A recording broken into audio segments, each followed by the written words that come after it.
100 গ্রাম soybean, এখানে নিয়ে নিয়েছি 4টা ছোট পরিমাণ আলু, এখানে কয়টা লঙ্কা, একটু অদ্রক, আদা। তো এখন আমি এটাকে আগে প্রথমে কেটে কুটে নেই, তারপরে তোমাদের সঙ্গে দেখা হচ্ছে।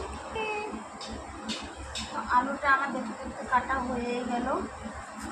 এখন আমি সয়াবিনের জন্য একটু জল গরম বসাবো।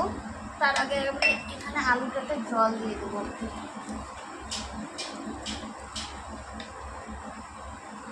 এখন আমি লঙ্কাগুলো সেটা ছাড়িয়ে নিচ্ছি।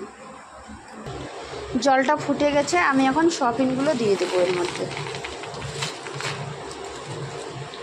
সয়াবিনগুলো দিয়ে ভালো করে নাড়াচাড়া করে নেব, তাতে তাড়াতাড়ি ভিজে যায়। সয়াবিনে কিন্তু আমি একদম পেঁয়াজ রসুন কিচ্ছু দেবো না, এমনিতে সিম্পল বানিয়ে